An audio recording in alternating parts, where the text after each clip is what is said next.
welcome to the Science Faction Podcast, where science meets fact meets fiction.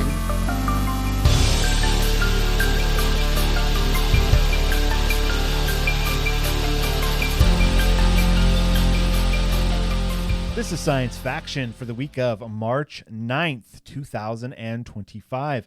I'm one of your hosts, Stephen Dominguez, and with me tonight, two individuals who are saving some daylight time. Yo, Benjamin Daniel Lawless, and it messed me up today, you guys. Yeah, I had no idea it occurred. Neither did Jen. Like I went to the grocery store and she called me because to talk about like something I needed to know about groceries. But she's like, "Did you know it was daylight savings time?" I'm like, "What?" Like usually there's like posts on social media. Some people say something, or like it's right. Nothing. Absolutely, I heard nothing about this time. It's right up there with St. Patrick's Day and Easter. Daylight savings time. Devin doesn't know, doesn't care. Wow. It just happened, yeah. It just happens. What'd you give up for daylight savings time? An hour. An hour. Yeah. Yeah, I knew about it. I don't know how I knew about. Oh, the calendars. Our iPhone calendar has it on there, and that's how I knew. Yeah, I had a fun time where I woke up at 12:30, let the dog out to pee, and came back to bed, slept a little, woke up at 12:30, let the dog out to pee. That sounds like a nightmare. But it's not 12:30 though. Like that's weird because it goes until. Is it 1? 1. Did I mess up the joke? No, that was a great joke. I love that joke. That was the best joke. 1:59 went to 3:00. So that's where we lost the hour. Ahead, yeah. There it is. Yeah. Well, but that was that was a good joke though. I appreciate that. Today I'm gonna tell you guys. Today I got a text from my buddy Greg, and he was like, "Hey man, if you have a couple hours, let's play some Marvel Crisis Protocol." And I was like, let's do that. It's fun. It's a Marvel based skirmish game, made by the same people, or it's very similar to Shatterpoint, which I've talked a bunch about, where essentially you've got some well-known Marvel characters. They, depending on like their teams and stuff, they might have some synergies. You play on a 3-foot by 3-foot board. I think that's what that was. And there's a lot of destruction. There's a lot of interaction with the environment. So you could like throw cars around and stuff. My leader was the Amazing Spider-Man. And then my 3 other people were Venom, Ghost Spider, and Daredevil. Oh. And then I was going up against Wilson Fisk, Omega Red, Green Goblin, and Killmonger. That was Greg's team. And I tell you what, I trounced him. I won so good. There was also like a couple of like scenarios that are happening. Like one of them was there are civilians infected with a spider virus, Essentially it is like go to these tokens and then you collect them. And then at the end of the round, if you have them, like you're holding the civilian to try and save them, you get a point. And so right away I grabbed 3 of them and I ended up holding on to them for the majority of the game. So every round it was like 3 points, 3 points, 3 points. You play up to 16 points or 6 rounds, whichever ends first. And go ahead. Is it measurably different than Star Wars Shatterpoint? It is about, I would say it shares about 50% of its DNA with Shatterpoint. Okay, gotcha. Yeah, with just like the scale of it, because it's a little bit larger scale than most miniature games. The movement's real easy. Your ranges are easy and are like the same, I think. And the differences mostly come with just the characters and how they function with their stats and stuff. Also a little bit easier when it comes to dice, because with Shatterpoint, you have attack dice and defense dice. And in Marvel Crisis Protocol, you just have one set of dice that do both. Just the icons do something different depending on if you're attacking or defending. It was a lot of fun, and I get it. And Greg's the kind of guy who buys lots of expansions and cool stuff, so he has a plethora of characters to choose from, and yeah, I want to play again with X-Men because I'm a big X-Men fan. So give me some of that, and we'll play again. Right on. Yeah, it's fun. I like it's a whole thing, and it's great, and it's a lot of fun. So that's what I did today. That was my Sunday fun day. Devin, have you had any fun recently? On Thursday night, Jen and I went to Dallas to see Apocalyptica. What is that? It is a band which is now 3 cellists and a drummer. They first got known because it was back in like the late 90s. They put out an album where they covered Metallica songs, and that's it. Okay, that's where I've heard that name. Wow. Yeah. And so Cool. since then, they've been doing like their own music. They covered, I think, other band songs, and then they did some original stuff. And then recently, they did another album where it was just Metallica covers. Oh. And so this tour was kind of promoting that. So this tour, they did just Metallica covers, which I had only really listened to them back when they did their first album of Metallica covers, which was pretty cool. But back then it was just 4 cellos. It kind of maintained the like classical music sound. And now what they do, excuse me, I'm burping some, so I'm trying to. Which is not a good indicator of how good Apocalyptica sounds. It sounds a lot better than Devin burping. So now they have a drummer, and so now what they do is it sounds a lot heavier when they play. And their concerts, I mean, I don't know how they were back in the day, but now it's very much like a rock concert, like very energetic. Playing heavy music, but on cellos they use. At certain times they'll use, distortion on their cellos, and they'll play the solos. Like that was one thing I noticed like back a long time ago when I listened to their first Metallica cover album. They would play the solos in songs that were like softer, but when it came to the solos for like the heavy fast songs, they would kind of just not play them. Now they play the solos, and they play them with like distortion and the wah pedal, and it's like really cool. So, and then with the drums, like it just has a totally different feel. So, but they also played all the soft stuff, and that was awesome too. So it was a really good concert. I highly recommend it. Cool, that's cool. Man. Yeah. So it was just you and Jen that went? Yeah. The kids, Jen's mom watched the kids for the night, and since it was in Dallas, Jen and I stayed the night in Dallas. Oh, that sounds cool, man. Yeah. Was there an opening band? There was it just okay. It was Nita Strauss. I don't know who that is or why they would need any. She is a guitarist. She is the touring guitarist for Alice Cooper. She's also been the touring guitarist for Demi Lovato. Oh, wow. But she has her own band, and I think it's like her name. So she's like the focus of the band. They do have a singer. They have a female singer, and their own original songs and stuff. But it's like one of those things where like it's built around her. So there's a lot of solos, a lot of like virtuoso kind of guitar playing in the songs and things. And so that was cool too. All right. Cool. Sweet. That's yeah. I got a little bit of music stuff that I went to go see yesterday. Tell us. There was our local repertoire theater in San Luis Obispo put on a production of $1 Million Quartet. Does that mean anything to either of you guys? Nope.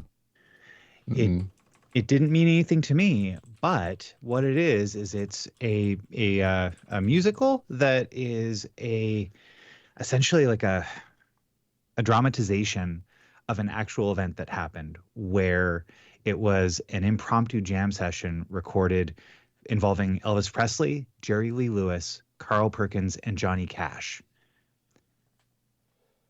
where Okay. they all got What? together and they recorded on the night of December 4th, 1956 in Memphis, Tennessee at Sun Record Studios.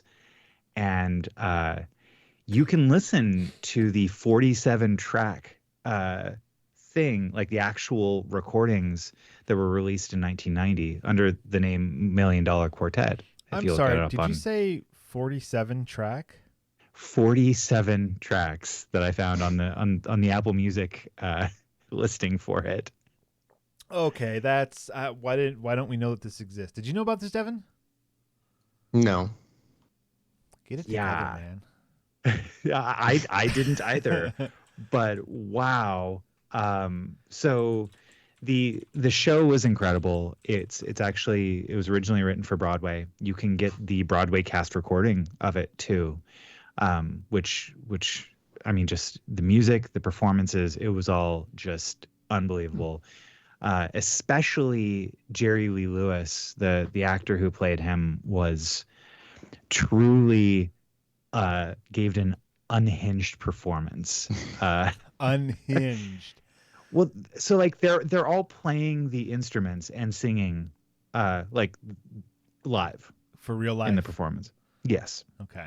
It was a live performance. They had a live bassist and drummer as well, and so like in between each one of the songs, that it kind of moves the plot along a little bit. But it's at one point the actor who played Jerry Lee Lewis, he's playing the piano, and then he does a handstand on the piano as he's playing. I just about lost my mind, y'all. Like. It was, yeah. So big shout out to my buddy Brian Lampert, who is the stage manager at Slow Repertory Theater for bringing us out, and it was a blast. Wow. Support your local theater, y'all. Yeah, go have a blast at your local theater. Yeah. Last night, Jen and I went and saw Cheaper by the Dozen at a local theater. Ooh. Cheaper by the Dozen? Yeah. The Steve Martin movie?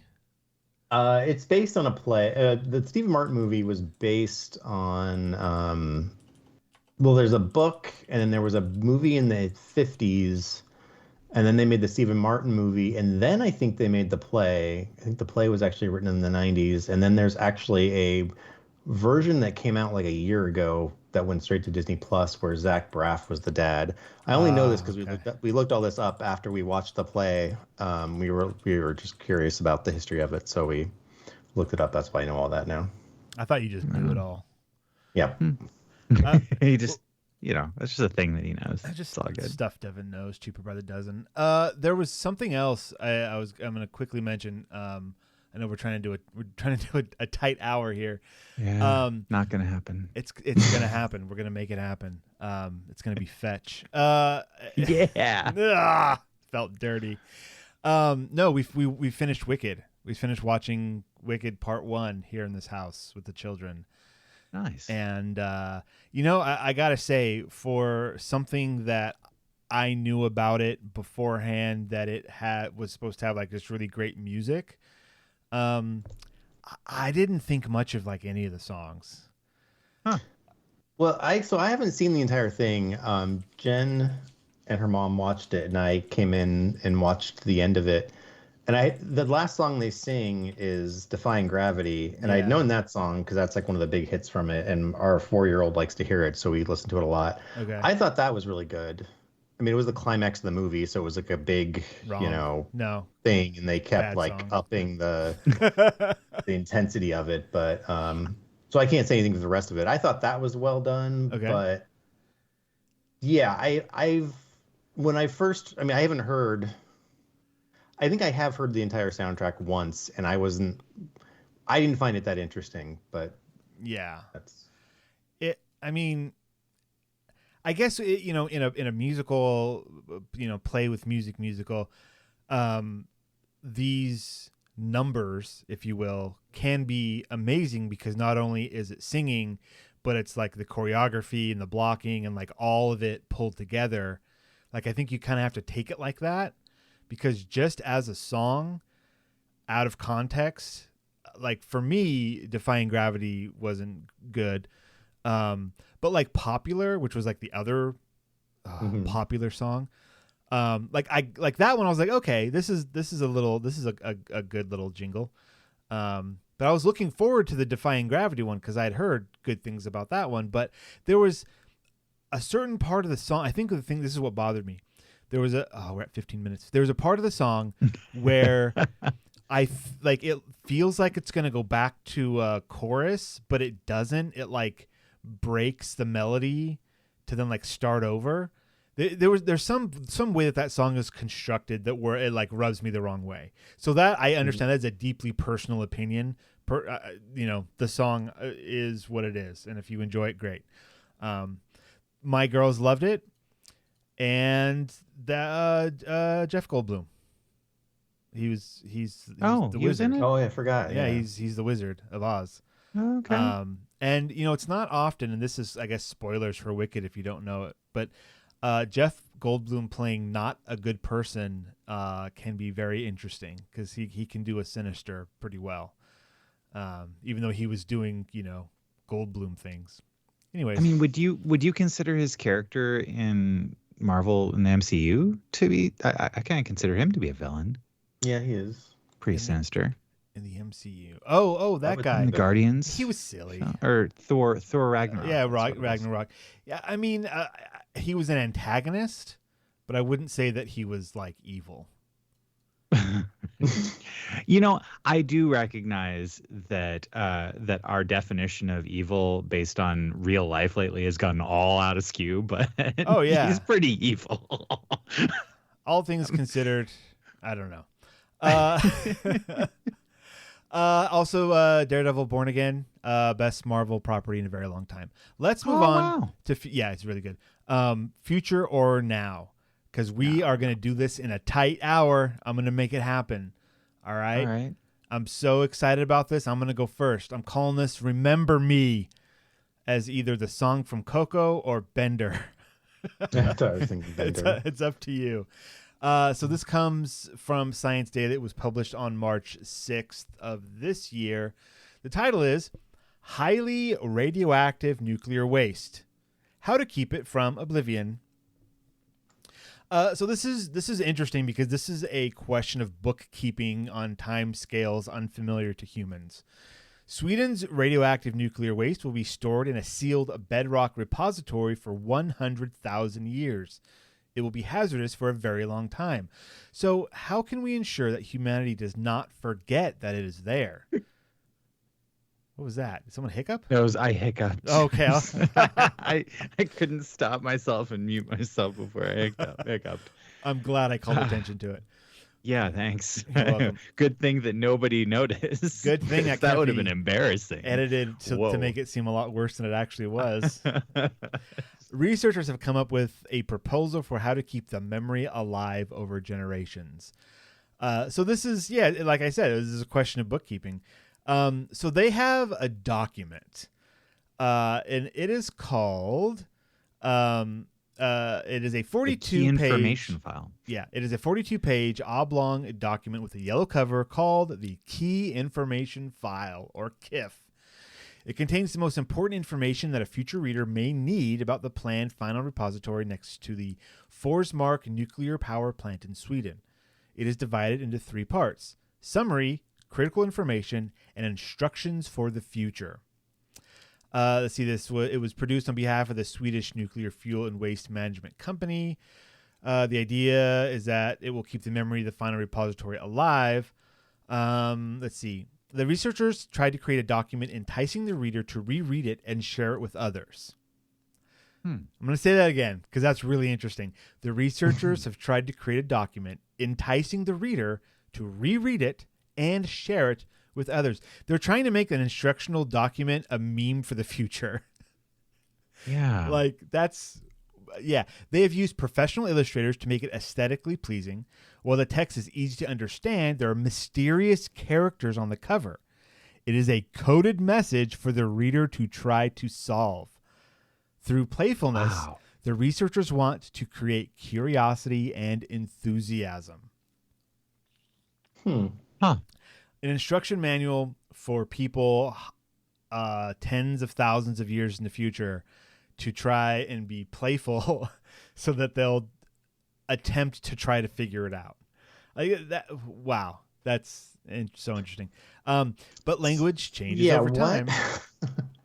So this is supposed to like stay alive in our collective consciousness, or is it going to be written somewhere? Oh, there's more. I'll get there. Yeah. Okay. It's going to be preserved, especially.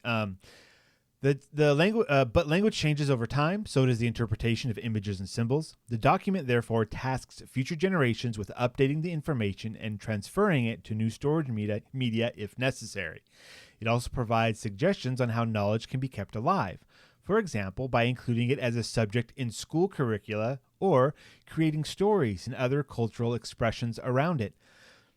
You guys, This is incredible. This is a story seed for like a post-apocalyptic Mad Maxian future story with like a cult of surrounding by this technical document, because it's the importance of it is so great. Yeah, I thought that was kind of cool. Isn't like this isn't putting the instructions down in a book and putting it on a shelf and forgetting about it. Like they're trying to do something more. So because it's important. It is. Wow. It's very important. The researchers have named this method Shire, share, imagine, renew. So Shire is a bit of a stretch, but I guess they didn't want it to be Sir, so whatever. It is an invitation to the reader to share the content and become actively involved in figuring out how it can be renewed so as not to be forgotten. Maybe they should have taken a cue from another book that's been around for a long time and put a bunch of like devils and guilt in it. Yeah, if you don't remember this, you're going to fry for eternity. Yeah. They should, like, at the end of every chapter, like the barrels shall be buried underneath 100 feet of concrete, else you shall burn in the fiery pits of hell. Like, okay. We got to put these barrels. If you do that, you will get to live in your favorite place forever. Ascend into the non-radioactive glory that is non-radioactiveness. I don't know. This could be a religious document. Easy. This not being one is pretty. So like it's interesting on the back of the entire thing. It says at the time of writing, year 2025, no organization is formally responsible for updating and safeguarding this key information file. The Swedish Nuclear Fuel and Waste Management Company has expressed its willingness to continue contributing to this task. And then above it is a bunch of the symbols, and a few pages before it is a key for the symbols as they appear occasionally throughout the entire text. This is cool. Where are you seeing this at? The materials for the source? No, I put a link to the full text PDF immediately underneath it. In our document. Okay. I see it. I was looking at the webpage. Never mind. Wow. Okay. Yeah. Share, so if you want to see it, renew. we will have an actual link to this. Share, imagine, and renew. This image that has the symbols on it, it once again reminds me of Futurama, because they have like an alien language in the background of the episodes. You can decode stuff for fun. Some of these symbols kind of remind me of that. Interesting. Cool. All right. How do we wrap this one up? The researchers propose an update of the document every 10 years, but it's not clear who will be responsible for this in Sweden. Let's see.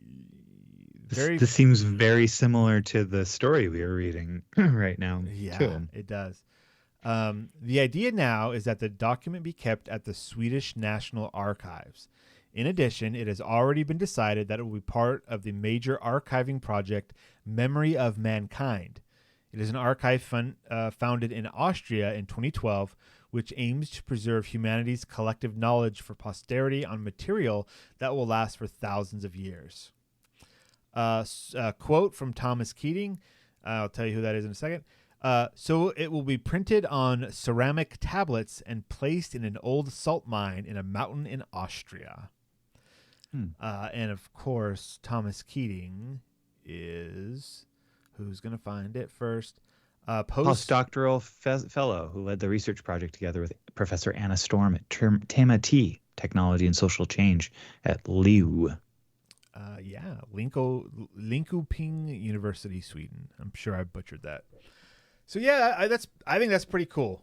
That they took the challenge of taking a safety document essentially, and finding a way to not only preserve it but make it understandable and wanting to be passed on to future generations, all rolled into one. I think that's incredible. It's fascinating, right? That like any author would want to think that their work is going to stand the test of time.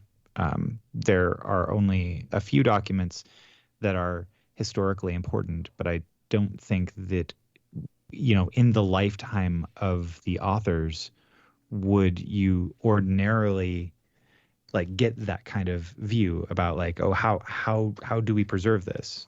I imagine that the Gutenberg Bible, it was not made thinking, oh, hey, in several hundred years, this is going to be under a glass dome in a museum.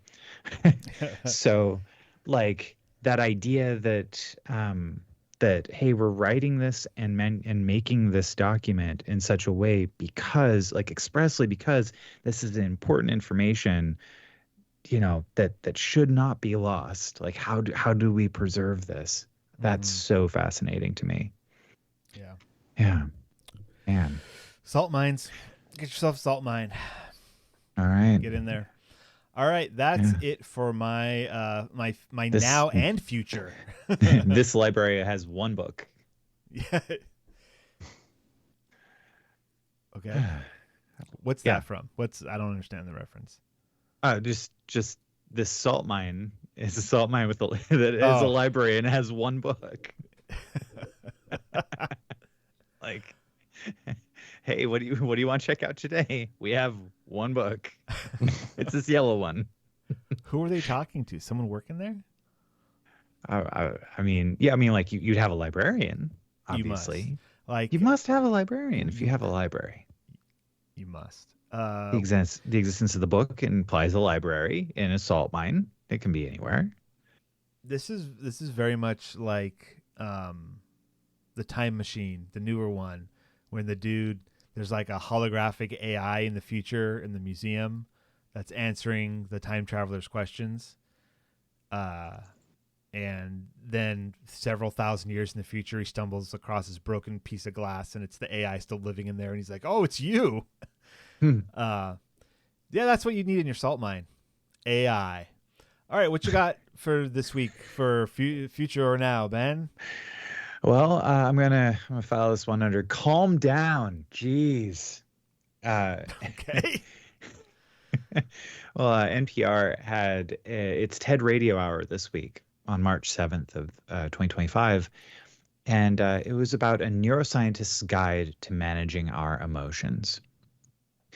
I'm not going to go into it too much, but if you have been feeling a little overwhelmed lately, perhaps, and you don't know where to turn, perhaps this episode of the TED Radio Hour, that's TED as like TED Talks. TED from TED Talks? Yeah, the TED. Yeah. The TED. Okay. You know him. We all know him. Yeah. Theodore. For long. Yeah. And so the synopsis is: emotions sometimes feel overwhelming and debilitating, but science-backed tools can help us wrangle them. This hour, neuroscientist Ethan Kross chairs research from his Emotion and Self-Control Lab. And they go over quite a few different strategies for managing your emotional state.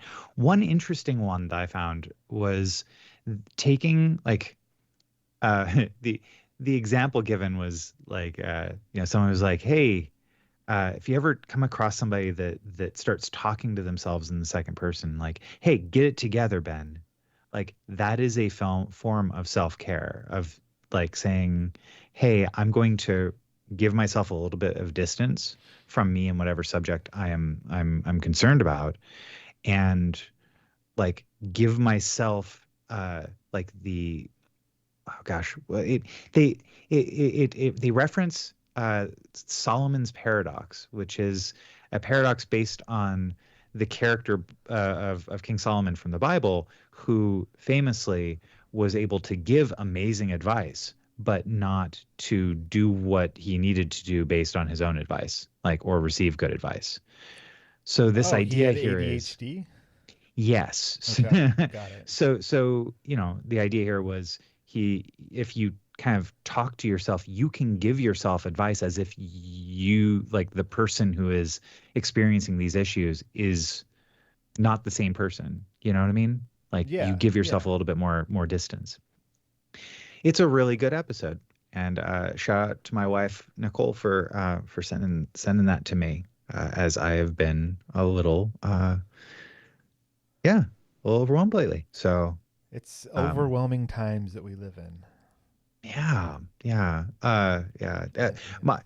For anyone who's keeping track, if you're curious, my dog has it seems like he has diabetes insipida. So insipidus. Diabetic dog? What else does 2025 have for you? That's 2020s. I mean, at least now we know, like, it's very possible that this is what he has, and then also that it's treatable. Oh, okay, perfect. Throw some pills down his throat, and he'll be okay. Yeah. So like, we're giving the pills a shot, and we'll see if things get better. But like, he's drinking 3 times the amount of water he usually drinks, or should be drinking at his for his size, because he needs it, and it's likely because he might have a benign tumor growing near his pituitary gland. I don't know. But let's but we're managing it. It's fine. Right? We're working the problem. We're not ignoring it, and we're working the problem. That's good. Be aware, don't sink into despair. There you go. But write that down. I like that one. That's I like that one a lot. Get that tattooed on the backs of your eyelids, Ben. You'll be okay. Yeah. And so more on this as it develops, y'all. I hope there are no more developments for that poor dog. I hope the developments stop. Okay. We are now going to take ourselves a little break. When we come back, we're doing our book club. So I hope everyone has read their latest chapter in To Be Taught If Fortunate by Becky Chambers. We have both, all of us, thrice of us. The thrice of us have all read Mirabellis. I hope. I haven't checked, so I'm guessing. So we're going to talk about that. So we'll be right back. If you like this and other things like this, that's great. Go to patreon.com/sciencefactionpodcast and listen to more of this stuff. And we're back. Hey. Hi. And a big thank you to our patrons, Renee and Josh. Thank you. Yeah. Thank you very much. Renee commented she tried VR for the first time. Oh, sweet. I think that was on the Discord. Become a free member and Discord. I'm pulling it. There you go. Played on a VR headset thing. I told my friend that she needs to get the mini golf you guys always talk about, which is, of course, Walkabout Mini Golf. We just played it recently. It was very good. She had me play a Star Wars one that I looked like a complete idiot lightsabering. Is that a verb? And a power washing one that was surprisingly calming. Lol. Yeah, man, VR is amazing. I don't know what Star Wars one it was, unless it was like Vader Immortal or just like a Beat bet Saber. it's that one. Because Vader Immortal has all of the There's a lot of lightsaber. There's a lot of lightsabering. Yeah. It's not Galaxy's Edge, because that one's you're more. Well, I mean, I haven't played through all of Galaxy's Edge yet, but yeah. So you don't even know. I don't even know. I don't know anything about Star Wars. I got this power washing one, and I texted, or I messaged back via Discord. I have a power washing one. It came in like a Humble Bundle or something. I have yet to try it, but now I think I might try that, because if it's calming, then I do enjoy actual power washing, except for then your arm gets tired. So if I can do it without my arm getting tired, oh man, say goodbye to Steven. Anyways, Yeah, thank you, Renee. We appreciate you talking to us. indeed. Book club next week. Yeah. So next week we go to yet another planet in the novella "To Be Taught If Fortunate" by Becky Chambers, the planet Opera, and you know, some planets aren't as wholesome and good as others. I guess I could just say that. Spoilers. But this week, Mirabilis is where we're heading. I do want to note that, like, I don't think we talked about this much at all last week because there was a lot going on in that first couple chapters. Mm-hmm. But the fact so they had set up a camera trap to record all of the activity happening under the ice on the planet that they're on Yes. Acor. And they spent 4 years in this story, like identifying all sorts of different creatures. Like there was no large animals, but they found no supporting animals, so no supporting evidence that there were large animals. But they found a fish approximate species that can reach about half a meter in length, and a bunch of different stuff about life under the ice there, and pretty super cool. Like they cataloged 926 species of multicellular organisms, including 32 we happily classified as NP, which is not necessarily conforming to any other animal type that we are aware of. And then over 3,000 species of bacteria cataloged. I mean, that was a cool thing that in Acor and also now in Mirabilis, in both of these, Becky Chambers takes great care to explain that sometimes you don't have an analog to something back on Earth. In fact, most of the time there is no direct analog to back on Earth because these are entirely new ecosystems, blah, blah, blah. And how do you categorize things? And they have to just make it up, which is, I think, great because when you think about sci-fi, well, the easy thing is, it's a big thing like an elephant crossed with a beaver, whatever. Like you just kind of, so that the reader can quickly understand what it is and move along. But on Mirabilis, things are different. Right. Yeah. And I thought it was fascinating bringing up, she says, "I'm sure you've heard the phrase survival of the fittest. It's often misused, operating on the false interpretation that fit means physically fit, therefore expressing a dog-eat-dog ethos. The strongest wins the day. But that's not what Darwin meant. Not at all. He meant most suited to, as in the creatures most suited to or most fit for a specific environment are the ones with the best chance of passing on their genes." That was a good line too. I remember that. That was good. Whew. And but what's wild is that since the patches that they have on their skin, since they adapt your life and your hormones and all of your features to match the environment that they're going into, she was fit for life on Mirabilis because she was also physically fit, because this planet has double the gravity of Earth. That's right. It's a super Earth. Yeah, man. So like what do you guys think? What do you want to talk about? Well, so this chapter was kind of split up into two different bits. The first bit was, here's what the planet is, here's what life that we found out about, and here's how we deal with cataloging. And then the next bit was, let's listen to the news. Yeah. Because we've been ignoring it for a while. Well, there was the thing about the animal or the creature on the ship. Right, which led to like them checking the email or whatever it is. Yeah, exactly.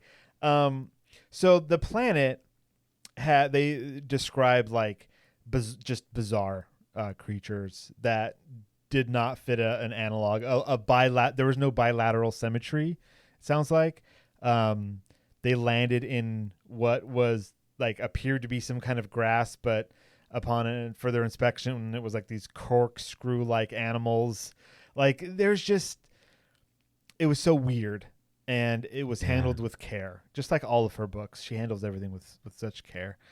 I think it's interesting. Like she was talking about, like, I want you to picture the following creatures: a bat, a bird, and a bee. But like, because they have wings does not necessarily mean that, and they can all fly, does not necessarily mean that they all have the same ancestor. Like talking about convergent evolution, bats, birds, and bees, they have wings, they can fly, but yeah, and that same thing she noted, though, that all vertebrates do have a common ancestor, because there wasn't convergent evolution for vertebrates. Yeah, on Earth. On Earth. But on Mirabilis, here we are on Mirabilis.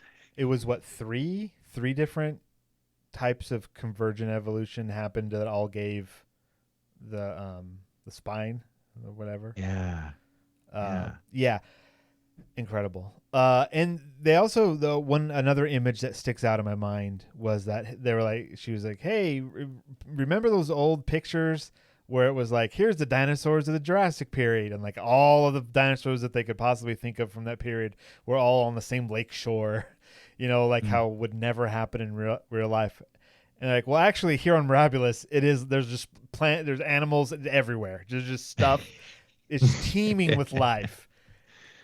And I don't remember the numbers for what they categorized, but when one of them snuck on board, it was one that they had yet to categorize, which, means that there was a lot. And again, 4 years they've been hanging out when. Well, yeah, I mean, think if you came to Earth for the first time and we're like, okay, you have a couple years to identify every living thing on Earth. Yeah. You wouldn't be able to scratch the surface. Yeah, indeed. Right. And if you did, you'd go like, oh man, worms. What a gross planet has worms. Scratch the surface. Thanks. Thank you. I like that. Yeah. You're welcome. So then the thing happens, right? They're on this planet. There's all of this science to do. And then it goes like, and then we did it for 4 years. And the entire time we looked at the news folder in our comms computer and we're like, not today. Because what did it matter? It's been so long and the news is so out of date that it was just something that they don't even think about anymore. Because why? Yeah, to as Jack puts it, why are we letting something millions of kilometers away and 14 years behind F up our ability to focus on the thing we were actually sent out here to do? Mm-hmm. If there's something important, we'll get a mission update. But the news, I mean, how does it help me to know that some F-wit I've never heard of is leading a coup or whatever? It doesn't. So that's how we show we care, by doing a good job. We can catch up on world history anytime we want to, because it is history by now. We don't need to know every shred of political bull that'll happen over the next decades in order to fit it in once we get back. Nobody on Earth stays that up and up. Why do we have to? Yeah. And so what ends up happening, the inciting incident for this chapter, is that they go through their decontamination protocol, and they thought they went through it all, or they did go through it all, and then one of their boxes starts moving on its own, and everyone just like freezes. Like, oh no, ghosts? Yeah, this planet has ghosts. No. The afterlife is on Mirabilis. No. Yeah, and there's some critter had wedged itself in between the lining and the out in the exterior of this box, and so it broke contamination protocols, so they had to kill it. That was a whole thing: kill and sterilize and all this, cold plasma, whatever sci-fi tech that they were using. And that caused them to be like, look, I got to make a report about this. This is we got to send a report back to home base. I guess we should look at the communications computer. That's weird. We haven't had an update recently. Mm-hmm. And then that's when they start looking at the news to see what's been going on. What's been going on, guys? Yeah. What indeed? Well, let's hear. It seems that I'm actually trying to cycle to the pages. Oh, What has been going on? Yeah, no, they first listened to the most recent one, and like everything on the screen, everything looks all run down. They don't recognize the person. The person doesn't seem genuine, and it's just like, oh yeah, this bad thing is happening, but we'll update you again at regular time. And then that was like 7 months ago, and they had been sending monthly reports.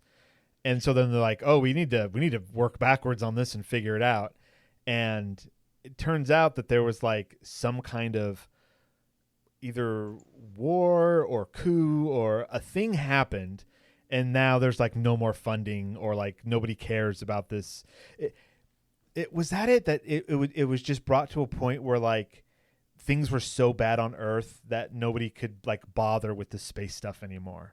And so the company just kind of just stopped. Right. They always ended each bundle. We're proud of you. Stay safe. We'll talk to you next month. But in April 2162, they stopped. They simply stopped. Yeah. So I mean, I don't know how bad Opera's going to be, but morale's not going to be high. I'll tell you that much. Yeah, they're not really ending it. They're not entering it on a happy note for sure. But yeah. Well, what? Okay. So how long is this mission supposed to be? Like 50 years or something? They have 4 planets that they're going to, and so 16 years, right? But like it's 18 years to get there and 18 years to get back. Okay. So let me just do the math on that. Type. Yeah. I imagine like Data like doing this like super fast typing. But yeah, anyhow, it's about it's 52 years or okay. so. All right. So and 50 years ago, our current Earth time was the 1980s, right? Imagine people from the 1980s leaving and then coming back to Earth now, and like how different things are, and things that they would have like, oh no, 9/11. Like imagine they were getting regular updates until that, and then just stopped. Like, yeah, life, things got bad. Our attention was turned to different things. But, as time goes on, we bounce back. Right. Guys, we never bounced back. I just want to put that out there. The Matrix was right. 1999 was the peak of humanity. Anyways. But like, so something bad is happened back on Earth, and this crew is like, oh no, but there's so much that could still happen before they get home if they decide to indeed go back home, which I don't know. Well, and that's the thing, is that every mission, like they do not send these missions out without the plan being that they come back home, because that would be psychologically damaging, right? To say this is a one-way trip. So here they are now. Yeah. All right. And wouldn't it be nice to have a key information file on about how to contact the Lockheed 6 expedition? Where's the KIF, man? Show me the KIF. Right. So, Devin, what did you think of this chapter? Give me your thoughts. Yeah, I enjoyed it for all the same reasons you guys are talking about: the science, the development in the story with what's going on Earth, and no longer getting updates. I thought it was interesting how shook up they were, especially the one guy, about having to kill the creature that was on their ship. Oh yeah. Which I don't know, did they talk about anywhere in the story up till now about like being vegan or like their views towards animals in this society in the future? I don't think so. I mean, as scientists, they've obviously, in being biologists, they have a respect for life, and so it makes sense. But I just don't know, because I mean, he took it really hard, which is, if you're someone who, I just imagine if you took it that hard, having to kill this little alien creature on your ship, that you probably aren't cool with killing other animals to eat. So I was just wondering if they addressed that. Yeah, I mean, they they bring all over. They grow things. You know, they have their garden that they're growing things for eating. So yeah, they're. But the thing is that they don't eat much. Most of their nutrients are supplied from the patches. Oh, that's right. I forgot about that. Right, because they don't even have coffee. They're like, oh yeah, remember we missed coffee? Yeah. I mean, I But imagine. I used to even wonder back on Earth how that, at least for these characters, maybe all of society hasn't changed, but maybe them, whether or not they eat meat. I was just wondering about that because the way they reacted. Because I mean, yeah, killing an animal, unnecessarily would suck. I would feel bad about it, but I wouldn't be like, oh my God, I killed a living sentient creature. I mean, maybe I should be that way, but maybe you should, Devin. Well, I don't. I recently read the book Animal Liberation Now, so I have a lot of new information and opinions on animal rights. But so maybe I should be. I've considered that a lot, but I just thought that was interesting in the story. Yeah, interesting. Okay, yeah. So I don't think the book is dense enough that we've really gone through all the characters and like all of their little quirks and foibles and stuff. I think the work is attempting to be economical with its storytelling, and the way that this person reacted to the situation is supposed to be telling of a lot about this character, that they are probably, pro not killing animals and lover of life and science. And obviously this person they also described as like being deep into their work with cataloging all these species and stuff and like not taking breaks. And this is somebody who just loves this life. And then the worst part, the like cold fusion gun or whatever they got to kill this thing, it wouldn't die. He had to keep shooting it over and over. And like, not only Devin, like in the situation of you having to kill something, you kill it and you'd be like, oh, bummer.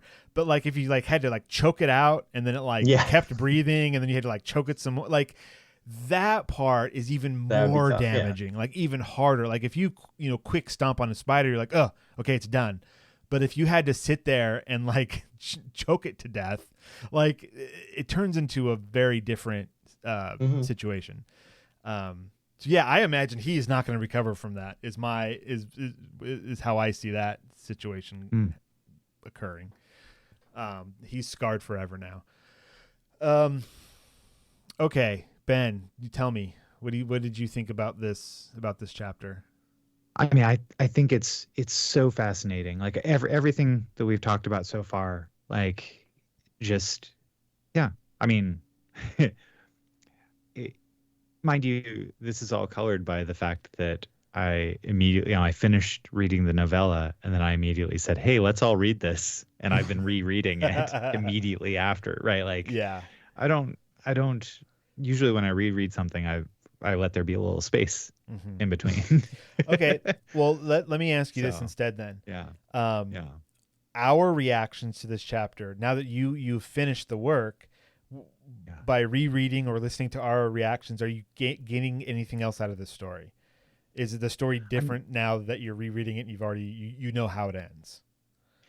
Yeah, it is. It is a little different. And I think that part of it really comes back to, by this time you probably have forgotten that this entire story is in service of asking a question back to Earth. Right. I did forget. And I had too the first time I read it, and that's one of the reasons why I'm rereading it, is because there's a question that's going to be asked back to Earth. And it's like, oh, okay. Like here is all the context that's needed for it. And that question is, who is this milk spoiled? A duck-sized horse or a horse-sized duck? Right. But I think that as I kind of mentioned, Not all days on this crew are going to be really, really great ones, and how they handle challenges is really defining for them as people. So as it is for all of us, I suppose. Yeah. So yeah. Okay. Yeah, and Mirabilis, you get a little taste of that, and both with the having to kill the creature, as well as the potential of just the terror of not knowing what happened on Earth. The terror of not knowing. Right. That's a big terror. Yeah. I mean, yeah, fear of the unknown, right? That's how come humanity survives. We keep the fire lit because who knows what lives out in the shadows. Right. Keep the but you tribe together. You also don't know what the tribe's even about, now, right? Like fashions change, interests change, our approach, like right now we're living in a time where industrialized society is a relatively new concept. Yep. We're on a medium of media that did not exist in this form 20 years ago. So yeah, I assume. Yeah, I mean, here's what you. I take that with a grain of salt. I don't know about when the first podcast was made. I'm sure I could look that up, but you could, if only there was a way. Here's what we need. We all need to remember to survive, not only in the past, but in the present and also in the future. You guys ready? It's three words. Okay. Apes together strong. Really remember that if you're going to remember anything. Get your tribe together, stay together, and you will outlast the bad together. That's so ape-centric. I am an ape. Of course, I'm apist because I am an ape. This podcast is on ape. Yes. All right, next week, opera. We're going to travel to opera. Again, that is To Be Taught If Fortunate by Becky Chambers. So far, so good. Everything of hers I've read, I have enjoyed. So I am looking forward to Another Planet, and we'll see what happens. Devin, do you have any final thoughts for us? You've been kind of quiet this episode. Not really. I was thinking this isn't really a final thought, but I had started was it A Long Way to a Small Angry Planet? Is that what it's called? Yeah. Yeah. And I only read like the first couple chapters, but the only reason I didn't stick with it was because at the time I wasn't really in the mood to read fiction. So I think after reading this, I'll probably go back and read that. But anyway. Okay, so you were reading it upon, I imagine, our recommendations. Yeah. And then you were like, nah, I'm not really into this. But that's because you. Well, but it wasn't. Fiction. I mean, I wasn't into reading fiction. Like I'm reading. Well, I guess I'm not reading much fiction now. I did. The only fiction I've read recently is the newest Stormlight Archive book. Yeah. That is fiction. That counts. Which is fiction. Yeah. Anyway, it's just my taste for fiction comes and goes. So at the time I wasn't interested, but it wasn't because it was a bad book. It was just because I was like, I really don't feel like reading fiction. So yeah, but I plan on going back and reading it because I do like this short story and I think she's a good writer. So I want to read more of it. Awesome. Yeah, that's good. That's good. That is a good final thought, Devin. Sometimes you're into fiction. Sometimes you don't.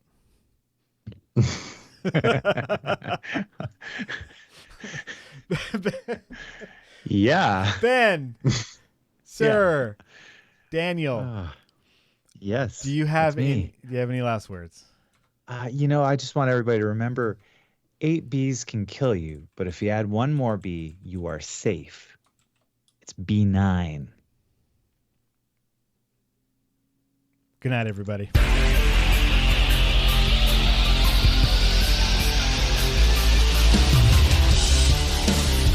This has been the Science Faction Podcast. Tweet to the host at SciFact Podcast. Email them at sciencefactionpodcast@gmail.com and visit sciencefactionpodcast.com for more episodes.